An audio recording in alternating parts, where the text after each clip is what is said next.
موضوع الدرس في إثبات المعاد سورة الزلزلة تفسير ابن كثير. الحمد لله رب العالمين والصلاة والسلام على أشرف الأنبياء وسيد المرسلين سيدنا محمد وعلى آله وأصحابه أجمعين. اللهم صل على سيدنا محمد وعلى آل سيدنا محمد كما صليت على إبراهيم وعلى آل إبراهيم في العالمين إنك حميد مجيد. أعوذ بالله من الشيطان الرجيم. بسم الله الرحمن الرحيم. إذا زلزلت الأرض زلزالها وأخرجت الأرض أثقالها وقال الإنسان ما لها يومئذ تحدث أخبارها بأن ربك أوحى لها يومئذ يصدر الناس أشتاتا ليروا أعمالهم فمن يعمل مثقال ذرة خيرا يره ومن يعمل مثقال ذرة شرا يره. الحمدللہ کہ اس سے پہلے ہم نے سورۃ البینہ کی تلاوت کی ہے جو اللہ پاک نے ارشاد فرمایا کہ لم یکن الذین کفروا من اہل الکتاب والمشرکین منفکین حتی تأتیہم البینہ کہ ہرگز باز نہیں آئیں گے کافر جو اہل کتاب سے ہیں یا مشرکین سے ہیں جب تک کہ ان کے پاس دلیل نہ پہنچے.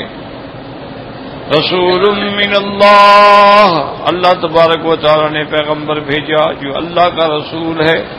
یتلو صحفا مطہرہ، جو ان پر اللہ تعالی کے صحیفے جو پاک ہیں، باطل سے بھی پاک ہیں، ہر غلط چیز سے بھی پاک ہیں، وہ تلاوت فرماتی ہیں. فیہا کتب قیمہ، اور اس کے اندر احکام ہیں، ایسے احکام جو مستقیم ہیں اور معتدل ہیں. وما تفرق الذين اوتوا الكتاب الا من بعد ما جاءتهم البينة. اللہ تبارک و تعالیٰ فرماتے ہیں کہ حالات یہ ہیں کہ نئی فرقہ بندی میں مبتلا ہوئے اہل کتاب مگر جب ان کے پاس اللہ تعالیٰ کی طرف سے بینہ آ گئی، کتاب آ گئی، رسول آ گیا. حالانکہ ان کو ایمان لانا چاہیے تھا لیکن وہ فرقوں میں بٹ گئے. جیسے کہ میرے آقا نے رحمت دو جہاں صلی اللہ علیہ وسلم نے فرمایا کہ ان الیہود اختلفوا علی احد 71 فرقۃ، کہ یہود جو ہیں وہ 71 فرقوں میں تقسیم ہوئے. وان النصارى اختلفوا علی 72 فرقۃ، اور نصارہ جو ہیں وہ 72 فرقوں میں بٹ گئے. اور حضور پاک نے فرمایا وَسَتَفْتَرِقُ هَٰذِهِ الْأُمَّةُ عَلَىٰ 73 فِرْقَةٍ كُلُّهَا فِي النَّارِ إِلَّا وَاحِدَةً. اور آپ نے فرمایا کہ میری امت جو ہے وہ بھی 73 فرقوں میں بٹ جائے گی اور سارے کے سارے فرقے جو ہیں وہ جہنمی ہوں گے، صرف ایک فرقہ جو ہے وہ نجات پانے والا ہوگا. صحابہ نے پوچھا قالوا من ہم یا رسول اللہ صلی اللہ علیہ وسلم، کہ حضور وہ کون سا فرقہ ہے جو نجات پائے گا؟ فرمایا ما انا علیہ واصحابی، جس پہ میں ہوں اور میرے صحابہ. جو اس رستے کو مضبوط پکڑ لے گا صرف وہی نجات پائے گا. اور یاد رکھیں کہ ایک ہوتا ہے اختلاف اور ایک ہوتا ہے فرقہ بندی. فرقہ بندی حرام ہے، اختلاف تو ہوتا ہے. اختلاف رائے جو ہے تو وہ تو صحابہ میں بھی تھا، اختلاف تو ہے مجتہدین میں بھی ہے، اختلاف تو ائمہ میں بھی. وہ اختلاف ہے، یاد رکھو، فرق کیا کرو. یہ نہیں کہ جیسے کہہ دیتے ہیں کہ یہ 4 امام تو 4 فرقے بن گئے، غلط بات ہے. کوئی ان میں فرقہ نہیں ہے.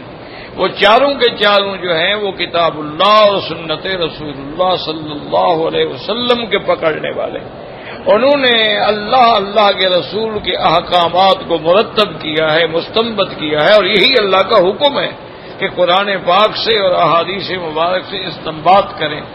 اسی لیے اللہ نے فرمایا، اللہ قرآن پاک کے اندر فلولا فرقۃ منہم طائفۃ لیتفقہوا فی الدین کے صحابہ میں سے اللہ نے فرمایا کہ ایک جماعت ایسی بھی ہونی چاہیے جو ہمیشہ حضور کے ساتھ رہے تاکہ دین کی تفقہ ان کو پیدا ہو، سمجھ پیدا ہو۔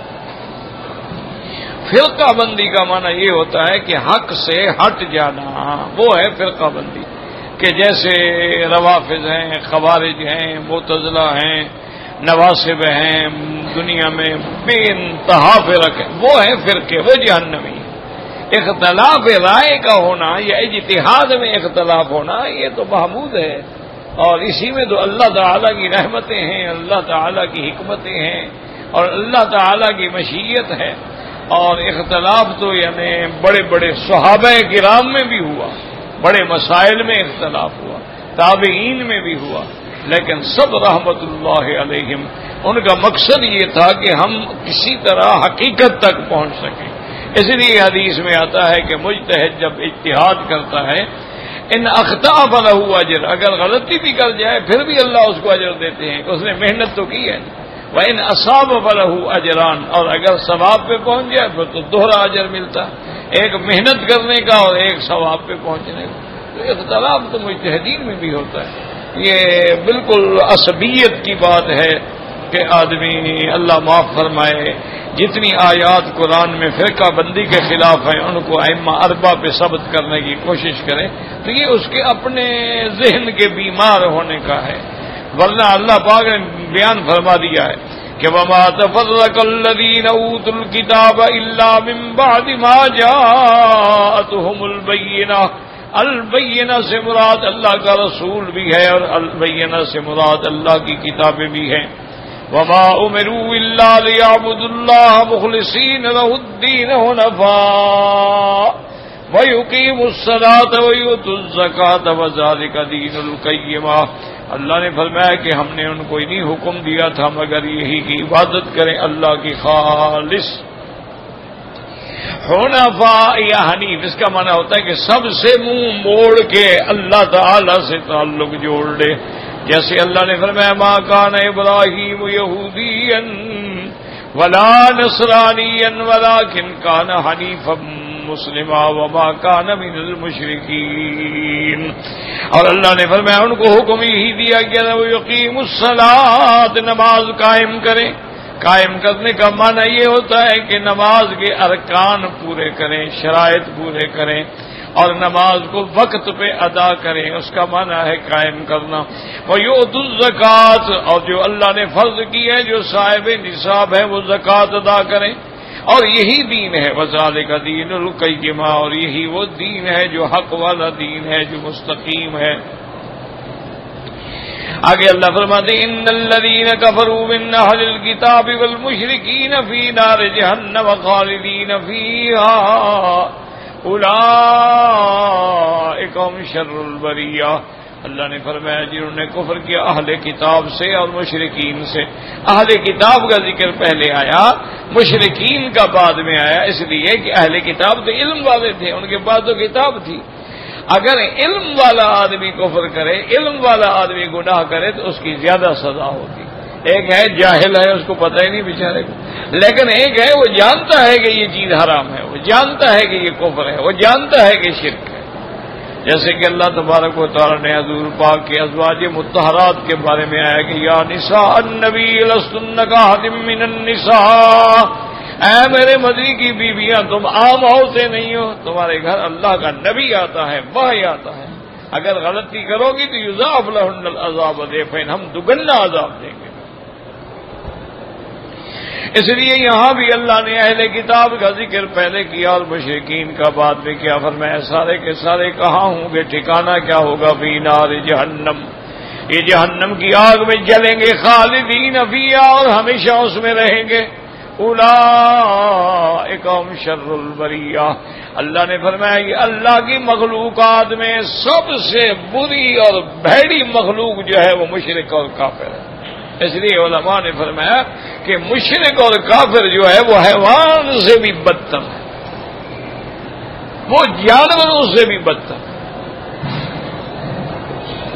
اللہ اکبر۔ اس لیے دوسری جگہ قرآن کہتا ہے اولئک کالانعام، یہ کافر جو ہے تو جانور ہے، بل ہم اضل، یہ تو جانوروں سے بھی گئے گزرے ہیں کہ جانور بھی اپنے مالک کی آواز کو پہچانتا ہے، کتا بھی اپنے مالک کی آواز کو پہچانتا ہے، یہ کیسے لوگ ہیں کہ خدا کو نہیں پہچانتے؟ تو اس لیے اس کا معنی یہ ہے کہ یہ تو شر البریہ، اللہ کی ساری مخلوق میں بری مخلوق کون ہے؟ مشرک اور کافر۔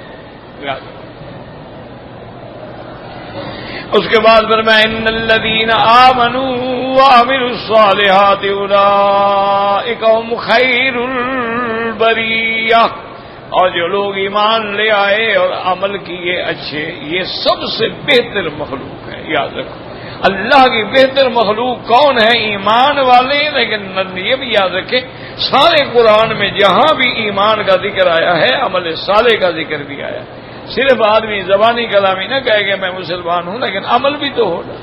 اس لیے جہاں بھی آپ پڑھیں گے ان الذین آمنوا وعملوا الصالحات سیجعل لهم الرحمن ودا، اسی طرح فرمایا ان الذین آمنوا وعملوا الصالحات كانت لهم جنات الفردوس نزلا، ہر جگہ اللہ نے حکم دیا۔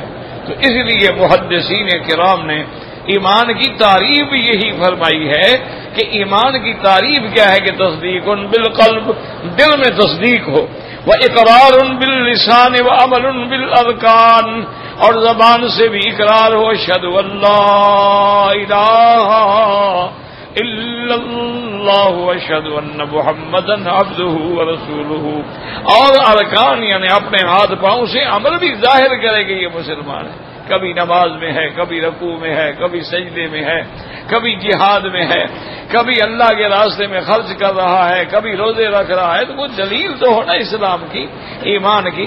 جس درخت پہ پھل نہ لگے اس درخت کو کاٹ دیا جاتا ہے کہ یار یہ بے ثمر درخت ہے، اس کا کیا فائدہ؟ تو اس لیے ہر جگہ پورے قرآن میں دیکھ لیں ان الذین آمنوا وعملوا الصالحات اولئک هم خیر البریہ، ان کو بدلہ کیا ملے گا؟ جزاؤہم عند ربہم جنات عدن تجری من تحتها الانہار خالدین فیہا ابدا رضی اللہ عنہم ورضوا عنہ۔ اللہ پاک نے فرمایا ان کے لیے اللہ کے ہاں بدلہ ہوگا قیامت والے دن، وہ ایسے جنت میں رہتے ہوں گے، ایسے باغوں میں رہتے ہوں گے، ایسے ٹھکانوں میں جن کے نیچے نہریں بہ رہی ہوں گی، اور وہ جنت میں ہمیشہ رہیں گے، کبھی ان کو جنت میں نہیں نکالا جائے گا۔ یاد رکھو ایمان والا جب جنت میں پہنچ گیا تو پھر وہ ہمیشہ جنت میں رہے گا۔ لیکن حالات یہ ہوں گے کہ بعض ایمان والے ایسے ہوں گے جن کو اللہ بغیر حساب کے جنت میں داخل فرما دیں گے، اور بعض مومن ایسے ہوں گے حساب ہوگا لیکن ان کے نامہ اعمال میں نیکیاں زیادہ ہیں اور غلطیاں کم ہیں، تو وہ بھی جنت میں چلے جائیں گے۔ اما من ثقلت موازینہ، ان کے وزن، ان کی تولیں بھاری ہو گئے۔ اور بعض ایسے ہوں گے کہ ایمان تو ہے لیکن اس کے ساتھ انہوں نے کفر کبھی نہیں کیا، شرک کبھی نہیں کیا، لیکن اعمال غلط کیے، گناہ کیے، کہ بعض لوگ زنا میں مبتلا ہو گئے، شراب میں ہو گئے، چوری میں ہو گئے، ڈاکے میں ہو گئے، حرام کھانے میں ہو گئے۔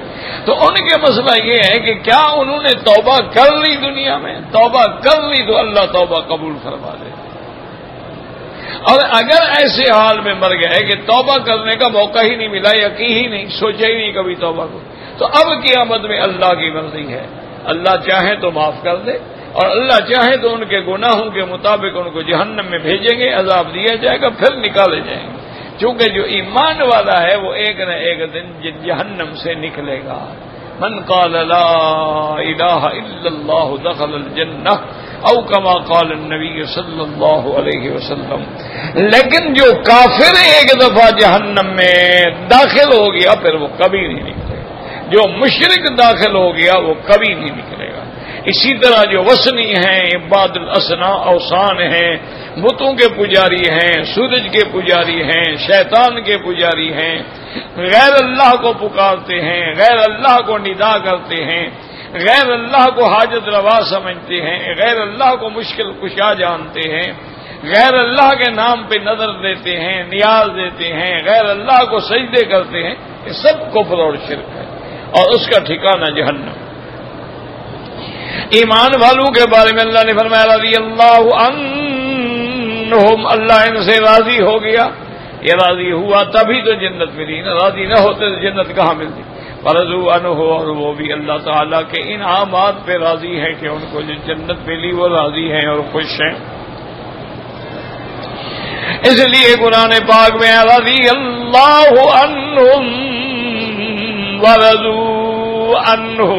لیکن یہ سارا مرتبہ کس کو ملے گا؟ ذالک لمن خشی ربہ، یہ اس کو ملے گا کہ جس بندے کو اللہ تعالیٰ کا ڈر جو ہے وہ دل کے اندر حاصل ہے.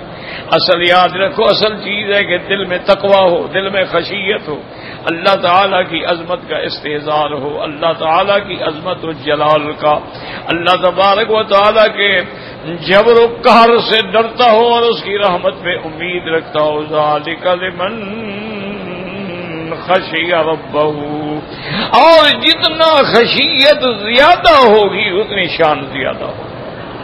سب سے زیادہ خشیت انبیاء میں ہے اور تمام انبیاء میں سے زیادہ خشیت جو ہے وہ محمد مصطفیٰ میں ہے صلی اللہ علیہ وعلی آلہ وصحبہ وسلم تسلیما کثیرا کثیرا. اسی طرح ایک حدیث پاک میں آتا ہے کہ میرے مدنی پاک نے رحمت دو عالم صلی اللہ علیہ وسلم نے فرمایا کہ الا اخبرکم بخیر البریہ. قرآن جو کہتا ہے خیر البریہ تو یہ کون ہے؟ صحابہ نے عرض کیا کہ ہاں یا رسول اللہ. آپ نے فرمایا ایک تو وہ ہے کہ اخذ بعنان فرسی فی سبیل اللہ، اللہ کے راستے میں مہار پکڑی، گھوڑے کی لگام پکڑی اور جہاد کے اندر چلا گیا، یہ خیر البریہ ہے. اور اسی طرح فرمایا کہ ایک آدمی وہ ہے کہ اس کو اللہ نے مال دیا ہے، اس کے بعد بکریاں ہیں، ریوڑ ہے، وہ نماز بھی قائم کرتا ہے، زکوٰۃ بھی دیتا ہے، تو یہ خیر البریہ ہے. اور اسی طرح فرمایا کہ الا اخبرکم بشر البریہ، اور بری مخلوق کون ہے؟ صحابہ نے کہا ہاں یا رسول اللہ. فرمایا الذی یسأل باللہ ولا یؤتی بہ، جس کو اللہ کے نام سے بھی مانگا جائے تو نہیں دیتا ہے، یعنی اللہ کے راستے میں خرچ بھی نہیں کرتا، اللہ تعالیٰ کے احکام کی پابندی بھی نہیں کرتا ہے. تو لازمی یاد رکھیں کہ حقوق اللہ بھی ادا کرے اور حقوق العباد بھی ادا کریں. اس لیے علماء فرماتے ہیں کہ سارے دین کا خلاصہ اگر نکالو نا کہ دین اسلام کا خلاصہ کیا ہے تو کہتے ہیں کہ العظمت للخالق والشفقت علی المخلوق، کہ خالق کی دل میں عظمت ہو اور اللہ کی مخلوق میں شفقت ہو، بس اسلام اسی کا نام. کیوں؟ جب اللہ کی عظمت ہوگی لازمی بات ہے نماز بھی پڑھے گا، روزہ بھی رکھے گا اور حرام سے بھی بچے گا. جو اللہ کا ڈر ہے، عظمت اس کے دل کے اندر ہے. اور مخلوق میں شفقت ہوگی تو لازمی بات ہے کہ ان کو زکوٰۃ بھی دے گا، صدقات بھی دے گا، خیرات بھی دے گا، ان کی مدد بھی کرے گا، ان کو دکھ سکھ میں اعانت بھی کرے گا، کیونکہ اس کے دل میں مخلوق کے ساتھ بھی محبت ہے. تو وہ فرماتے ہیں کہ اسلام کا خلاصہ یہی ہے کہ العظمت للخالق والشفقت علی المخلوق، اللہ کے دل میں عظمت بیٹھ جائے. عظمت کا معنی کیا ہے؟ جب عظمت ہوگی اور ندا آئے گی اللہ اکبر، وہ کیسے بیٹھ سکتا ہے؟ اسی طرح حضرت لاہوری رحمت اللہ علیہ جو بہت بڑے عالم بھی تھے اور مفسر قرآن بھی تھے اور اولیاء اللہ میں سے تھے، میں نے زیارت تو کی ہے، لیکن چونکہ بچپنا تھا، طالب العلم تھے، اس لیے ہمیں حضرت کے مقام کا کوئی پتہ نہیں تھا. زیارت میں نے کی. تو حضرت بھی ہمیشہ اپنے مواعظ مبارکہ میں فرماتے تھے کہ بھائی اگر ٹرین پر سوار ہو رہا ہو آدمی، دیکھیں نا اب جب ٹرین چلتی ہے تو آدمی ایک پاؤں رکھتا ہے اور باقی وہ آہستہ آہستہ دوسرے لوگ السلام علیکم ان کو بھی، تو فرمایا کہ ٹرین اگر چل رہی ہو، ایک پاؤں ٹرین پہ ہو، ایک پلیٹ فارم پہ ہو، اتنی دیر میں اگر کوئی پوچھے کہ احمد علی دین کیا ہے تو اتنی دیر میں بھی دین سمجھایا جا سکتا ہے۔ اس کے لیے کوئی جلسوں کی ضرورت نہیں ہوتی کہ جلسہ ہو اور تقریریں ہوں اور انتظام ہو، میں اتنی دیر میں بھی دین سمجھایا جا سکتا۔ تو ساتھیوں نے کہا کہ حضرت کیسے؟ فرمایا میرا بھائی دین ہے کیا؟ عبادت خدا کی ہو، اطاعت محمد مصطفیٰ کی اور خدمت اللہ کے مخلوق کی۔ فرمایا بس یہی تو دین ہے کہ عبادت جو ہے وہ خدا کے لیے ہے، خاص عبادت اللہ کے لیے۔ وَاعْبُدُوا اللَّهَ وَمَا أُمِرُوا إِلَّا لِيَعْبُدُوا اللَّهَ مُخْلِصِينَ لَهُ الدِّينَ کہ عبادت جو ہے وہ خدا کی ہو۔ اب دیکھیں نا، نماز عبادت ہے، رکوع عبادت ہے، سجدہ عبادت ہے، خیرات کرنا عبادت ہے، نظر نیاز دینا عبادت ہے، منت باندھنا عبادت ہے، اعتکاف بیٹھنا عبادت ہے، روزے رکھنا عبادت، تو یہ صرف اللہ کے لیے اور کسی کے لیے نہ۔ اور فرمایا کہ اطاعت محمد مصطفیٰ کی صلی اللہ علیہ وسلم، یہ نہیں ہے کہ ہم نماز پڑھیں تو ہماری مرضی کی ہم مغرب کی 6 رکعت پڑھ لیں، نہ اطاعت محمد مصطفیٰ کی ہو کہ حضور نے فرمایا 3 رکعت ہے تو 3 ہے، وہ 4 نہیں ہو سکتی۔ حضور نے فرمایا کہ صبح کی 2 رکعت ہے تو وہ 3 نہیں ہو سکتی۔ حضور نے فرمایا کہ زکوٰۃ کا نصاب یہ ہے، وہ نہ بڑھ سکتا ہے نہ کم ہو سکتا ہے۔ حضور نے فرمایا کہ نکاح کیا ہے، طلاق کیا ہے، غنیمت کیا ہے، اموال فے کیا ہے، جہاد کیا ہے، جو حضور نے فرمایا آمنا وصدقنا، بس گردن چکا۔ اطاعت محمد مصطفیٰ صلی اللہ علیہ وسلم، اور فرمایا کہ خدمت اللہ کے مخلوق کی ہو کہ ایک آدمی ہے گناہگار ہے تو اس کے لیے محنت کریں، وہ بھی تو بیمار ہے نا بیچارہ، بیمار کو ہسپتال لے جاتے ہو، ڈاکٹر کے پاس لے جاتے ہو، دوائیں لیتے ہو، اور جو گناہوں میں پڑا ہوا ہے وہ بھی تو بیمار ہے نا، اس کو بھی تو بچانے کے لیے کوشش کرو، محنت کرو، علماء کے پاس جاؤ، اہل اللہ کے پاس جاؤ، صالحین کے پاس جاؤ، اس کی صحبت کا خیال رکھو، برے لوگوں کو اس کے قریب نہ آنے دو، برے دوستوں سے اس کو بچاؤ، وہ بھی تو تمہاری یہ ہمدردی کا مستحق ہے۔ اس لیے فرمایا کہ خدمت اللہ کی مخلوق کی ہو۔ اور اسی طرح جیسے کہ میرے مدنی پاک نے فرمایا کہ ہمسائے کا بھی اتنا بڑا حق ہے کہ آپ نے فرمایا کہ جبریل علیہ السلام ہمیشہ جب آتے تو یوسینی وصیت کرتے کہ حضور اپنی امت کو کہیں کہ ہمسائے کا خیال کریں، ہمسائے کا خیال کریں۔ فرمایا میں تو ڈر گیا کہ پتہ نہیں شاید ہمسائے کو ہماری جائیداد کا میراث میں بھی حصہ نہ دے دیا جائے، یعنی اتنا حقوق ہے ہمسائے کے کہ آدمی، یہ نہیں ہے کہ آدمی اپنے گھر میں کھانے کھائے اور ہمسائے بھوکے رہیں، یہ نہیں ہے کہ آپ کے گھر میں تو جناب 20 اور 100 نئے جوڑے بنے اور یہ عید کا جوڑا ہے اور یہ جمعۃ الوداع کا جوڑا ہے اور یہ 27ویں کی رات کا جوڑا ہے اور یہ عید الضحیٰ کا جوڑا ہے، اور غریب کے گھر میں بچیاں جو ہے ٹاکیاں لگا کے پھر رہی ہیں، ان کو بدن ڈھانپنے کے لیے بھی کپڑا نہیں ہے، تو یہ کوئی مسلمان نہیں ہے۔ یاد رکھ، صرف کلمے پڑھنے کا نام مسلمان نہیں، اس لیے قرآن کہتے ہیں ارأیت الذی یکذب بالدین، میرا مدنی آپ جانتے ہیں کہ کون ہے جو دین کو جھٹلا رہا ہے؟ ولا یحض علی طعام المسکین، جو مسکین کے طعام کے لیے کوشش نہیں کرتا تم، اور کسی کو کہتا بھی نہیں، خود بھی نہیں کرتا، یہ مکذب بالدین ہے۔ یہ نہیں ہے کہ تم تہجدیں پڑھو اور ہمسایہ بھوکھا مرے، یہ کوئی دین نہیں۔ یہ نہیں ہے کہ تیری شادی پر تو جناب ہزاروں لوگوں کو کارڈ بھیجے جائیں، ایک ایک کارڈ بھی سینکڑوں روپوں کا ہو اور ہوٹلوں میں کھانے ہوں، اور غریب کی بیٹی کی شادی کے لیے ان کے پاس 3 جوڑے دینے کے پیسے بھی نہ ہوں، پھر کہو کہ ہم مسلمان ہیں، ایسے جھوٹی باتیں۔ اسی لیے صحابہ نے کیوں ترقی کی؟ ایمان سے کہو، اللہ کے گھر میں بیٹھے ہو کہ جب حضور پاک نے فرمایا کہ ایک مدینے والا، ایک مکے والا، ایک انصار، ایک مہاجر، تم بھائی ہو؟ انہوں نے کہا جی بالکل ہم بھائی۔ حضور کا منشا یہ تھا کہ اتنے مہاجرین کو کیسے آباد کیا جائے، تو اس کا حل یہ ہے کہ بھی ایک مہاجر ایک انصاری، ایک مہاجر ایک انصاری، تو ایک ایک آدمی کا آدمی بوجھ بھی اٹھا لے گا اور مہاجر بھی آباد ہو جائیں گے۔ یہاں گھر میں 5 آدمی کا کھانا پکتا ہے تو ایک آدمی اگر اور بھی کھا لے تو کیا فرق پڑے گا؟ لیکن انصار کا کمال دیکھیں، وہ آئے اور اپنے اس بھائی سے کہا کہ میرا بھائی دیکھو، ایک بھائی وہ ہوتا ہے جو ماں کے پیٹ سے پیدا ہوتا ہے، اس میں تو شک بھی ہو سکتا ہے کہ ہماری ماں نے کوئی گناہ نہ کیا ہو، تمہارے بھائی ہونے میں تو شک نہیں، تمہیں تو محمد مصطفیٰ نے میرا بھائی بنایا ہے۔ تو اس لیے میرے گھر میں 2 کمرے ہیں، ایک تیرا، یہ 2 تلواریں ہیں، ایک تیری، یہ 2 اونٹ ہیں، ایک تیرا، یہ 2 گھوڑے ہیں، ایک تیرا۔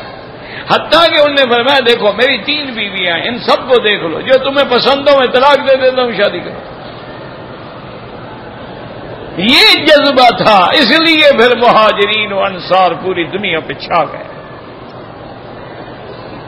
اللہ تبارک و تعالی نے اسی لیے اقبال نے بھی کہا تھا نا کہ بات کیا تھی کہ نہ روم و ایران سے دبے چند بے تربیت اونٹوں کے چرانے والے، اونٹ چرانے والی قوم پوری دنیا پہ چھا گئی۔ یعنی صحابہ کے دور کے اندر تقریباً 80 لاکھ میل پہ اسلام کا پرچم لہرایا۔ جو مکہ سے چھپ کے گئے تھے ان کا دین ماورا نہر تک پہنچا، مشرق میں پہنچا، مغرب میں پہنچا، اسپان میں پہنچا، ہند میں پہنچا، سندھ میں پہنچا، اور بحر ظلمات میں دوڑا دیے گھوڑے ہم نے۔ بل تو بل ہیں، باہر بھی نہ چھوڑے ہم نے۔ وجہ کیا تھی کہ پوری دنیا پہ اسلام کا غلغلہ ہوا، اور آج وجہ کیا ہے کہ ہم پوری دنیا میں مار کھا رہے ہیں، ذلیل ہو رہے ہیں، قتل ہو رہے ہیں، لوٹے جا رہے ہیں، عزتیں عصمتیں برباد ہو رہی ہیں۔ ماں باپ کے سامنے اس کی بیٹی کے ساتھ 5-5 6-6 بندے جو ہیں اجتماعی طور پہ زیادتی کرتے ہیں۔ انا للہ و انا الیہ راجعون۔ وجہ کیا ہے کہ ہم نے خدا کو چھوڑ دیا، وجہ کیا ہے کہ ہم نے محمد مدنی کی اطاعت سے منہ موڑ لیا، وجہ کیا ہے کہ ہم نے غریب کے حقوق کا خیال نہیں کیا، وجہ کیا ہے کہ ہم نے زکوٰۃ و صدقات کے اندر حقوق اللہ اور حقوق العباد کا فکر نہیں کیا۔ ہم نے یہ سمجھا کہ جی ہم ہر سال حج پڑھتے ہیں اور مکہ شریف جاتے ہیں، عمرہ کرتے ہیں، طواف کرتے ہیں، لیکن اگر آپ کے ہمسائے میں کوئی رو رہا ہے، کوئی بد دعا کر رہا ہے، کوئی بھوکا ہے، تیرے اس عمرے شمرے کا کوئی فائدہ شائدہ نہیں ہے۔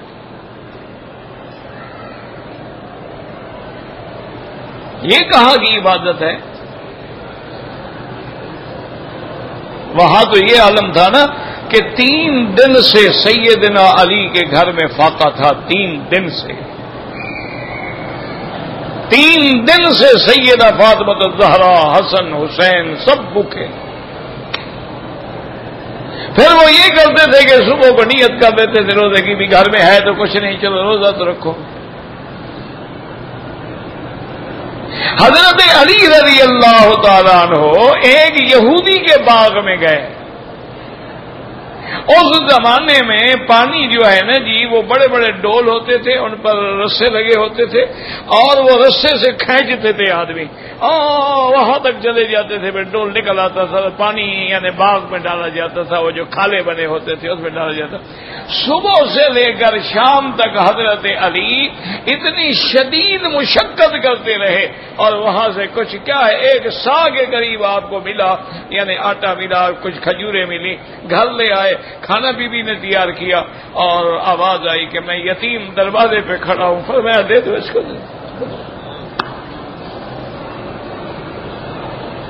تم نے بھی کبھی یتیم کو دیا ہے؟ خدا کے گھر میں بیٹھے ایمان سے کہو تمہیں پتا ہے تمہارے محلے میں کتنے یتیم ہیں؟ کیسے مسلمان ہیں؟ تمہیں پتا ہے کہ تمہارے گھر کے اندر جو ہے محلے کے اندر کتنی بیوہ عورتیں ہیں؟ تمہیں پتا ہے کہ جو طلباء مساجد میں ہیں، مدارس میں ہیں، جن کی زبان پہ یا قرآن ہے یا قال رسول اللہ صلی اللہ علیہ وسلم، وہ کیا روٹی کھا رہے ہیں؟ تم نے کبھی طلباء کے لیے عید کے کپڑے بنا کے بھیجے ہیں کہ چلو عید کے دن تو پہن لیں غریب؟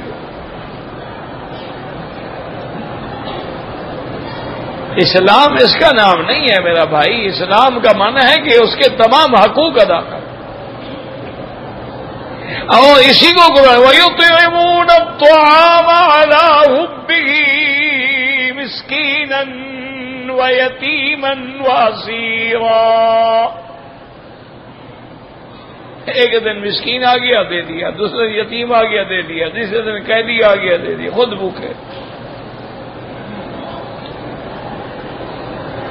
اور ساتھ یہ بھی کہا کہ انما نطعمکم لوجہ اللہ، ہم نے جو کچھ کیا اللہ کی رضا کے لیے کیا، لا نرید منکم جزاء ولا شکورا، ہمیں آپ سے کوئی بدلہ نہیں چاہیے، حتیٰ کہ ہم تو آپ سے کوئی شکریہ کا کلمہ سننے کے لیے بھی ضرورت نہیں سمجھتے۔ اس لیے پھر اللہ نے صحابہ کو وہ عظمت دی، وہ قوت دی، وہ طاقت دی کہ مہاجرین و انصار جو تھے انہوں نے جو اللہ کے نبی سے امانت لی تھی، قرآن کو سینوں سے لگایا تھا، سنت کے دیوانے ہو گئے تھے، انہیں پورے عالم میں دین کو پہنچا دیا۔ تاریخیں تو پڑھتے رہتے ہوئے، محمد بن قاسم کون تھا؟ ایک عرب تھا، 16 سال کی عمر تھی اس کی۔ راجہ داہر نے جب 3-4 مسلمان لڑکیوں کو قید کر لیا اپنے محل میں اور ان سے جبرن زنا کیا جاتا تھا، تو ان لڑکیوں کو کسی طرح موقع ملا، تو اس زمانے میں بھی یہ دیبل کہلاتا تھا جسے تم کراچی کہلاتے ہو، تو کشتیاں وشتیاں چلتی رہتی تھیں خلیج کے لیے، بحرین کے لیے، قطر کے لیے، عرب کے لیے، بصرے کے لیے۔ تو انہوں نے کسی ذریعے سے خط لکھ کے بھیج دیا اپنا، اس دور میں گورنر بھی حجاج تھا اور خلیفہ عبد الملک تھا، اس کو بھیج دیا کہ ہم مسلمان لڑکیاں ہیں، کلمہ محمد مصطفیٰ پڑھنے والی ہیں، اور ہر رات ہندو کی سیج پہ ہماری عزتیں لٹتی ہیں، ہمارے بھائی مر گئے ہیں مسلمان۔ خط ملا عبد الملک کو، اس نے حجاج کو بھیجا۔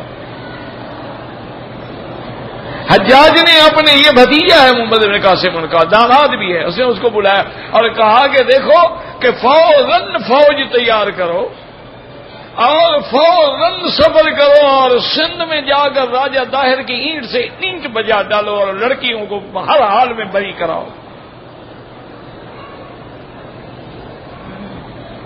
محمد بن قاسم فوجیں لے کے نکلا، اونٹوں پر، ہوائی جہاز نہیں تھے جناب، آب دودیں نہیں تھیں، اونٹوں پہ چلتے چلتے چلتے چلتے سارے علاقے فتح کرتے کرتے سندھ میں پہنچے۔ آپ اپنے ملک میں دیکھ لیں، اسی جگہ آپ کو کھجوریں ملیں گی جہاں سے محمد بن قاسم گزرا ہے۔ چھوٹے ہو تو کھجور کھاتے تھے نا، تو گٹھلیاں پھینک دیتے تھے، ان کے بھی تو اونٹ بیچارے کھجور ہی کھاتے تھے، وہ گٹھلیاں کھاتے تھے، وہ جہاں جہاں پھینکتے چلے گئے وہی کھجوروں کے درخت آئے۔ اس لیے آج بھی سندھ میں دیکھیں، آج سندھ کی کھجور آج بھی ایک مقام رکھتی ہے۔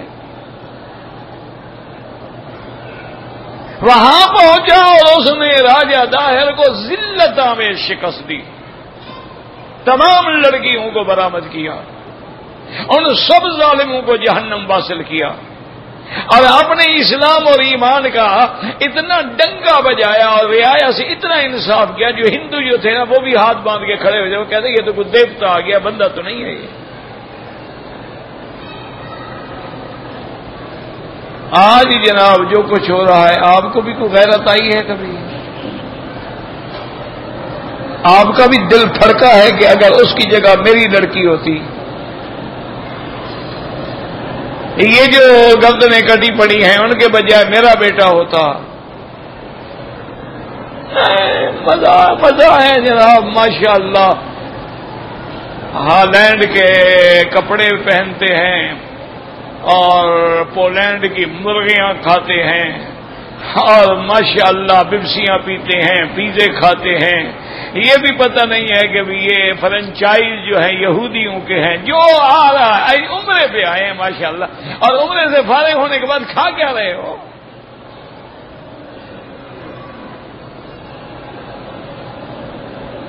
ٹھیک ہے جی، مسلمان ملک میں جو ہے حلال ہے، مسلمان ملک میں تو ہر چیز ہوتی ہے، خنزیر بھی ہوتا ہے، وہ بھی حلال ہو جائے گا۔ مسلمان ملکوں میں کتے بھی ہوتے ہیں تو وہ حلال ہو جائیں گے۔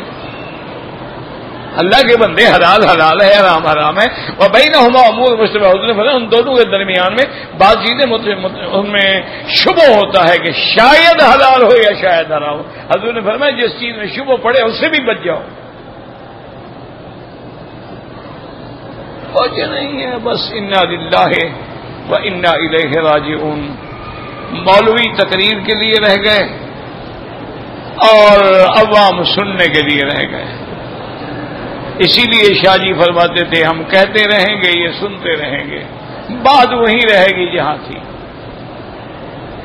اٹھنے کے بعد سب کچھ بھول جائے گا، نہ خدا یاد رہے گا نہ رسول یاد رہے گا۔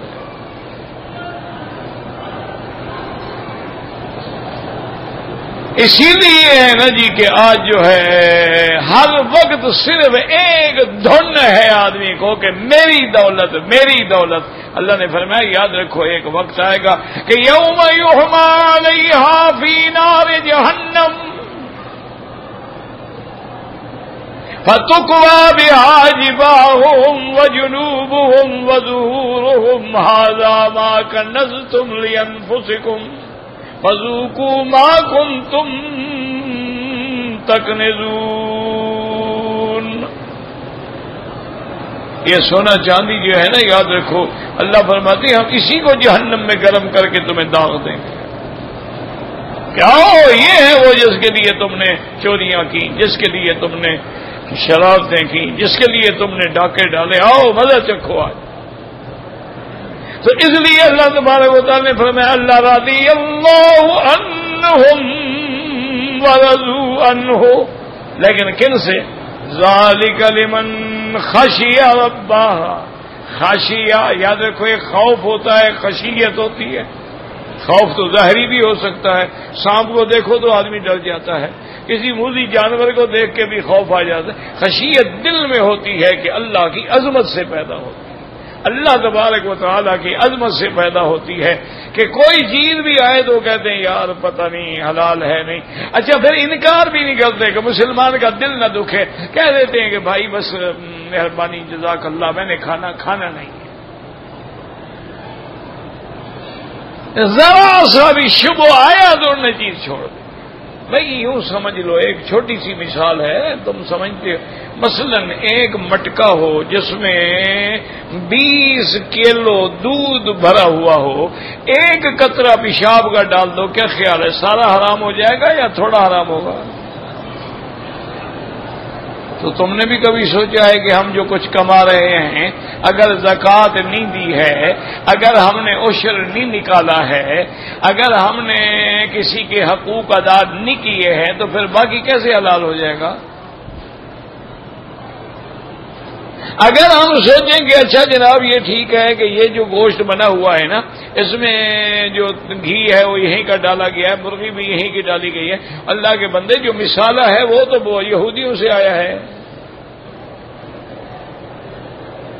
آپ کے یہاں جتنی بھی پیپسی کولا ہے یا کوکا کولا ہے یا جتنی بھی یہ فرنچائز ہیں یہ کولڈ ڈرنکس ہیں، یہ ان سب کا اصل میٹیریل جو ہے وہ یہودیوں سے آتا ہے۔ تمہارے پاس تو پانی اور بوتل ہے، بس اس کو بھر رہے ہو، اصل چیز تو وہ ہے جو ان کی ڈالی جا رہی ہے۔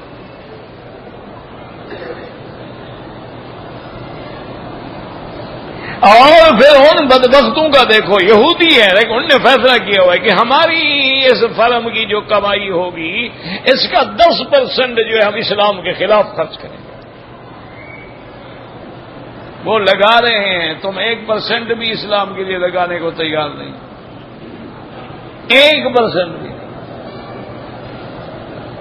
اگر کوئی مسجد بنا رہا ہو نا جی، ہم اعتراض تو کریں گے، مدد نہیں کریں گے۔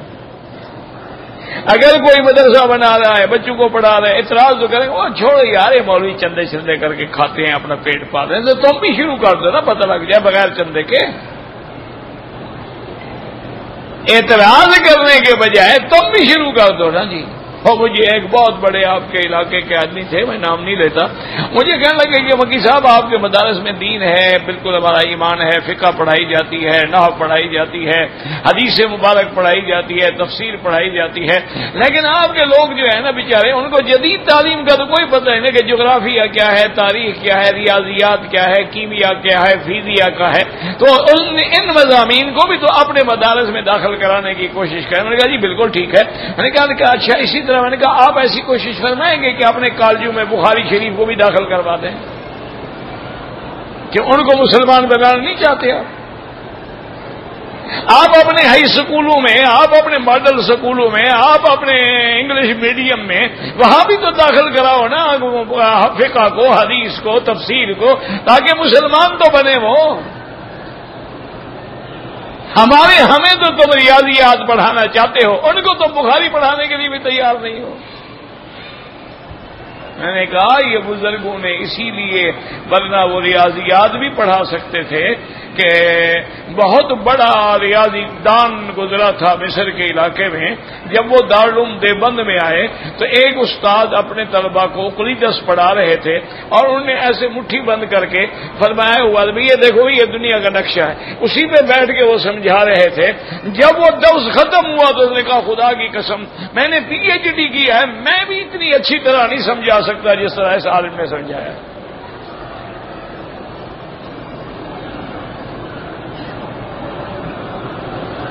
باتیں ہیں، اس لیے علماء نے سوچا تھا کہ اگر ہم ان کو انگلش اور فزیا اور کیمیا اور ریاضیات پڑھائیں گے، یہ پھر مسجدوں میں نہیں رہیں گے، نکل جائیں گے سکولوں میں، نوکریوں میں، ڈپٹیوں میں، اور اس کے بعد یہ اللہ کے گھر بھی برباد ہو جائیں گے۔ ان کو وہ علم پڑھاؤ ہی نہ، یہ کسی جگہ کے نہ رہیں، ماں مجبور ہو کے دین کا کام کریں۔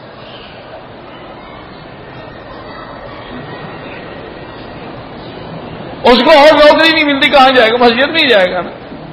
اور نوکری نہیں ملتی، مؤذن بنے گا، عالم بنے گا، امام بنے گا، مدرس بنے گا، کہاں جائے گا؟ اور تو کوئی لیتا نہیں۔ وہ کہتا ہے جی تمہارے پاس MA کی ڈگری تو نہیں ہے نا، ٹھیک ہے تم نے بخاری شریف پڑھی ہے لیکن انگریزوں کی MA تو نہیں کی نا تم نے، ٹھیک ہے تم نے ہدایہ پڑھا ہے لیکن جناب LLB تو تم نے نہیں کیا نا۔ لارڈ مکالے کا قانون تو تم نے نہیں پڑھا نا۔ آج بھی انگریز چلا گیا، کفر چلا گیا، لیکن اپنی روحانی اولاد چھوڑ گیا۔ اس زمانے میں بھی جو کالج میں تھا آج بھی وہی ہے، اس زمانے میں بھی جو ہائی اسکول میں تھا آج بھی وہی ہے۔ اگر مثال کے طور پر وہ ایپل پڑھاتے تھے، ہم بھی آج بچوں کو الف انار ہی پڑھاتے ہیں۔ وہ اگر سیز کیٹ پڑھاتے تھے، ہم بھی بے بلی پڑھاتے ہیں ماشاءاللہ۔ ہم بھی اپنے بچوں کو ہے سے حکا پڑھاتے ہیں ماشاءاللہ، مسلمان ہیں۔ بھئی تم الف سے اللہ نہیں پڑھا سکتے کہ بچہ اللہ کا نام لے کر مسلمان ہو جاتا، اور بے سے بیت اللہ نہیں پڑھا سکتے تھے، تم ہے سے حاجی نہیں پڑھا سکتے تھے، تم میم سے مکہ مدینہ نہیں پڑھا سکتے تھے کہ بچہ قاعدہ پڑھنے کے بعد مسلمان ہوتا پورا۔ ضرورت ہی نہیں ہے ہمیں، تو ہم کیا کریں گے؟ تو اللہ تبارک و تعالیٰ نے اس صورت کے اندر دو چیزیں بچائیں کہ ایک شر البریہ، ایک خیر البریہ۔ اچھا یہ فیصلہ ہوگا کب؟ فرمایا اذا زلزلت الارض زلزالها، جیسے دوسرے مقام پہ فرمایا کہ یا ایھا الناس اتقوا ربکم ان زلزلۃ الساعۃ شیء عظیم، یا فرماتے اذا زلزلت الارض زلزالها واخرجت الارض اثقالها وقال الانسان ما لها يومئذ تحدث أخبارها بأن ربك أوحى لها يومئذ يصدر الناس أشتاتا ليروا أعمالهم فمن يعمل مثقال ذرة خيرا يره ومن يعمل مثقال ذرة شرا يره۔ یہ ایسی شان والی عورت ہے کہ اس کے پڑھنے سے آدھے قرآن پڑھنے کا ثواب ملتا ہے۔ اللہ آپ کو بھی مجھے بھی پڑھنے سمجھنے عمل کرنے کی توفیق عطا فرمائے۔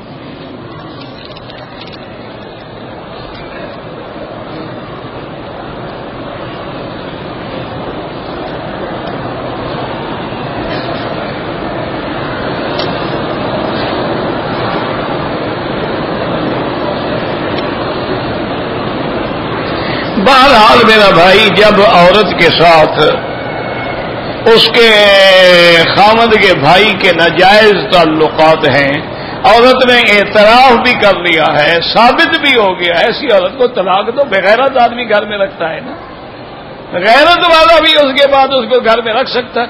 اور جی پھر تو سلو کیسے سلو ہوگی؟ یعنی مقدر غیرت ہے ہی نہیں، اور جس میں غیرت نہیں ایمان ہی نہیں۔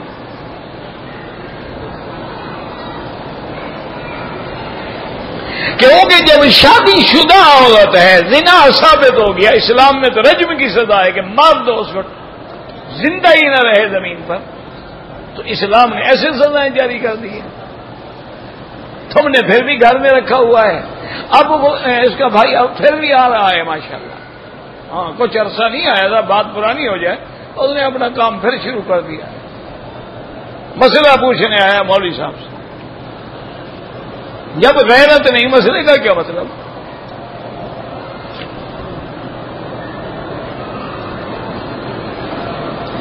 شاہ صاحب تو ابھی فوت ہوئے ہیں، تقریباً کوئی 80 کے قریب، 1980 میں۔ حضرت مہدی جو ہیں وہ رحمت اللہ علیہ نبی نہیں ہوں گے، علیہ السلام نبی کے لیے ہوتا ہے، ویسے کہہ دو تو کوئی نہیں، جیسے ہم مسلمان بھی تو ایک دوسرے کو کہتے ہیں نا السلام علیکم۔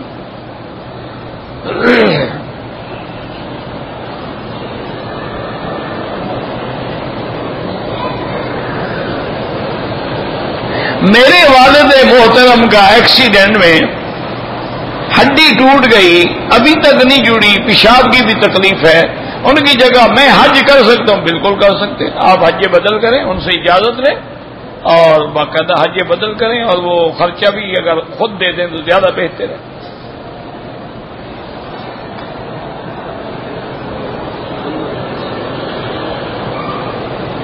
کہتے ہیں جی کہ میں حج سے پہلے چھٹی جا رہا ہوں، تو اگر ان مہینوں میں عمرہ کروں کوئی بات نہیں، عمرہ کرو، جاؤ چھٹی، کوئی مسئلہ نہیں۔ بابا مسئلے کو سمجھا کرو، علماء نے یہ لکھا ہے کہ ایک آدمی نے حج نہیں کیا اور قدرتی طور پہ حج کے مہینوں میں آ کے عمرہ کر لیا، اب اس پہ حج فرض ہو گیا۔ ایک آدمی اگر پہلے حج کر چکا ہے تو زندگی میں حج جو ایک دفعہ فرض ہوتا ہے، دوبارہ تو فرض نہیں ہوتا ہے، اور پھر یہ تو عمرہ کر کے ویسے مکے سے بھی جا رہا ہے، چھٹی جا رہا ہے، اس کے لیے کیا ممانعت ہے؟ کچھ مسئلے کو سمجھا کریں۔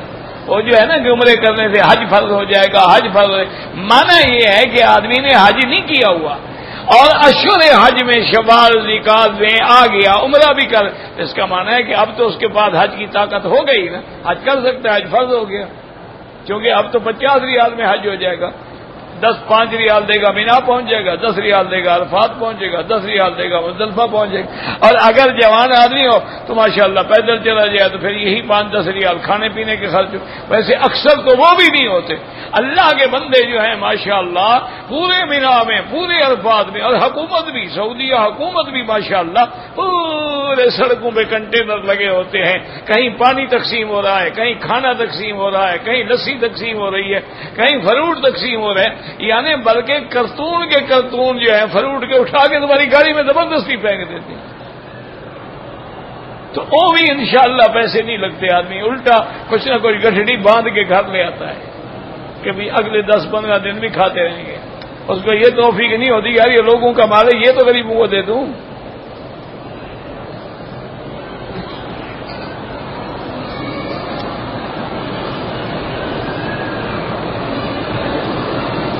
ایک آدمی نے شوال میں عمرہ کیا ہے اور حج کرے گا تو ایک بکری دے گا؟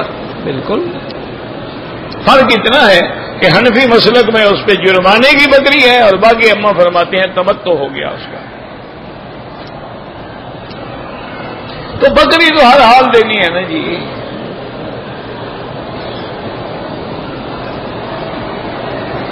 ہم مکہ مکرمہ میں نوکری کرتے ہیں، جب چھٹی جاتے ہیں اپنے ملک میں تو واپسی پہ عمرہ نہیں کرتے، ماشاءاللہ شکریہ ادا کرتے ہو کہ اللہ نے آپ کو مکے میں رکھا ہوا ہے۔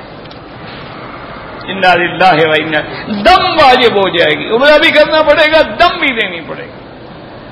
نکاح سے آ رہے اور بغیر عمرے کے، ڈیوٹی پر تو تم نے کبھی وردی نہیں چھوڑی، لیکن اللہ کے در پہ آنے کے لیے چادریں باندھنی مشکل ہو گئی ہے، عمرہ کر نہیں پاتے، کو مہندی لگی ہوئی ہوتی ہے نہیں کر پاتے آپ۔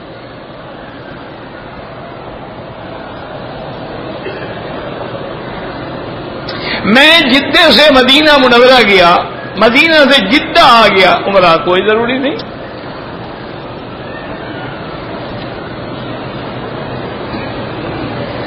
اگر ہم مدینہ منورہ جائیں یا طائف لازم عمرہ کریں، الا وہ آدمی جو ڈپٹی پہ جا رہا ہے، کوئی کام ہے، ڈرائیور ہے، روز جاتا ہے روز آتا ہے، اس کے لیے گنجائش ہے نہ کرے۔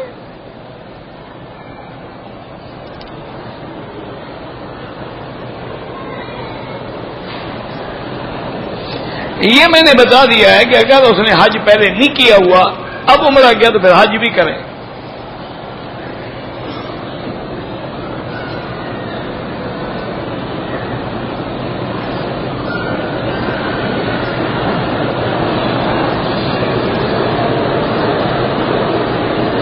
میری لڑکیوں کی شادی نہیں ہو رہی، مدرسے میں پڑھتی ہیں، پڑھتی رہیں اور شادی کے لیے کوشش کرو۔ ویسے علماء نے لکھا ہے کہ سورۃ الرحمن جو ہے یہ عرائس القرآن ہے، یعنی جیسے دلہن ہوتی ہے نا، گویا قرآن کی دلہن ہے۔ تو والد، والدہ اور لڑکی خود 3 دفعہ روزانہ سورۃ الرحمن پڑھ کے اللہ سے دعا کرے تو بہت جلدی رشتے ہو جائیں۔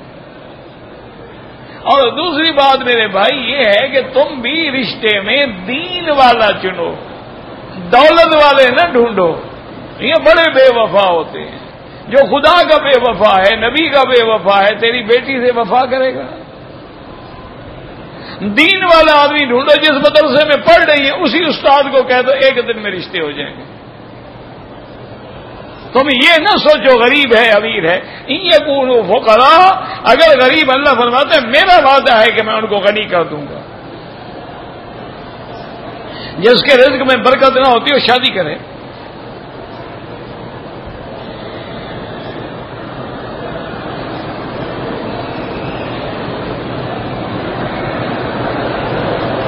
میں انڈیا سے آیا ہوں لیکن پتہ نہیں تھا کہ میں مکہ مکرمہ جاؤں گا، تو پھر کوئی جرمانہ نہیں، کیونکہ ویزا لے کے آیا، پتہ نہیں کمپنی جدے میں رکھتی ہے، کہاں رکھتی ہے، کہاں بھیجتی ہے، پھر تم پر کوئی جرمانہ نہیں۔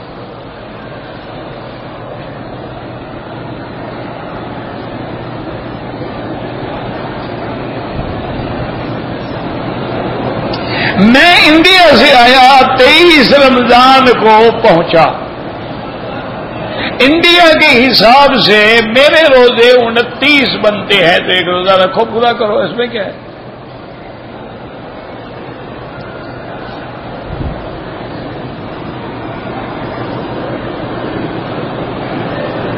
ایک آدمی کی بیوی فوت ہو گئی، اس نے ارادہ کیا تھا کہ بیوی کے لیے حج بدل کروں گا، پھر اس کا والد بھی فوت ہو گیا، تو والد کا حق مقدم ہے بیوی سے، پہلے والد کا کر دو پھر بیوی کا بھی کر دینا، یا والد کا کر دو بیوی کا حج بدل کرا دو۔ تم نے ارادہ کیا تھا تو ضرور ثواب پہنچاؤ۔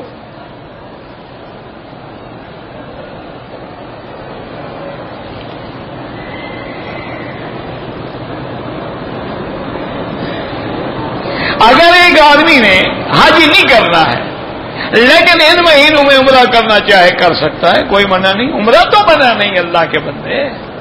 وہ تو مسئلہ تب ہے کہ اگر کسی نے جو مکے میں رہنے والا ہے وہ حج بھی کرنا چاہتا ہے تو اس کے لیے افضل یہ ہے کہ افراد کرے، عمرہ نہ کرے۔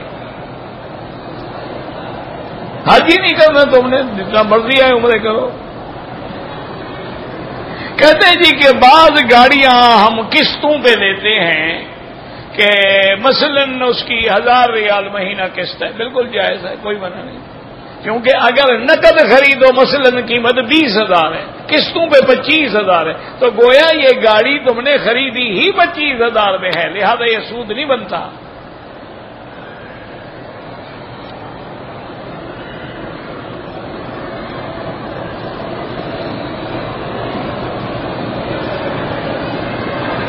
کہتے ہیں جی کہ ہم 4 بھائی ہیں، چاروں کی کمائی ایک جگہ ہے، ایک بھائی نے والدہ کو سونے کی کوئی چوڑی بنا دی تھی، تو اب والدہ فوت ہو گئی ہیں تو وہ والدہ کا مال ہے، سب میں تقسیم ہوگا، وہ ایک میں نہیں ہوگا۔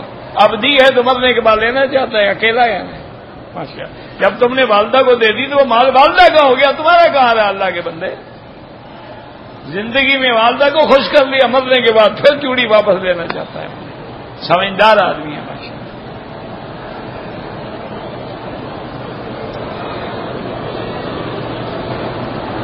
اگر ہم زیارت کے لیے مدینہ منورہ جائیں، بالکل عمرہ کریں، مدینہ منورہ میقات ہے، میقات سے حضور پاک کبھی بغیر احرام کے تشریف نہیں لے آئے۔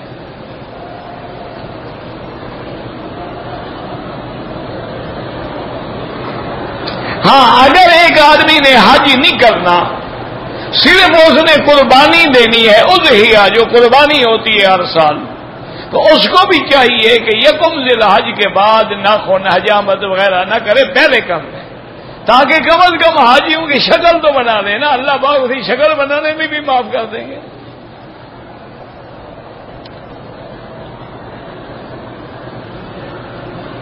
تیسری تکبیر جنازہ کی پڑھنے کے بعد نماز کی حالت میں کیا اردو میں دعا کر سکتا ہے؟ بالکل نہیں کر سکتا، وہی دعا کرنی ہوگی جو جنازے کی ہے۔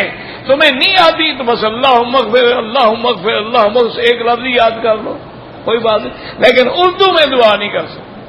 واللہ اعلم، ربنا تقبل منا انک انت السمیع العلیم وتب علینا انک انت التواب الرحیم۔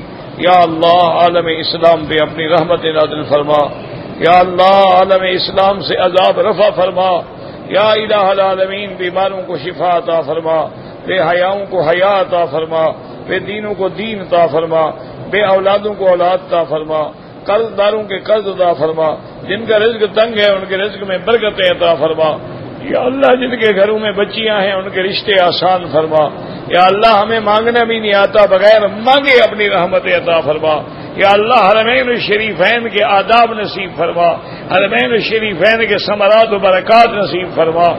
اللہم استرنا بسترک الجمیل، اللہم استرنا بسترک الجمیل، اللہم لا تجعل مصیبتنا فی دیننا ولا تجعل الدنیا اکبر ہمنا ولا مبلغ علمنا، اللہم لا تسلط علینا بذنوبنا من لا یخافک فینا ولا یرحمنا، اللہم انصر الاسلام والمسلمین، اللہم احفظ سائر بلاد المسلمین وهذا البلد الامین فاجعلها آمنا مطمئنا سخاء رخاء الى یوم الدین برحمتک یا ارحم الراحمین۔ صلی اللہ تعالی علی خیر خلقہ سیدنا محمد وعلی آلہ وصحبہ اجمعین۔ اللہم صل علی سیدنا محمد وبارک وسلم علیہ۔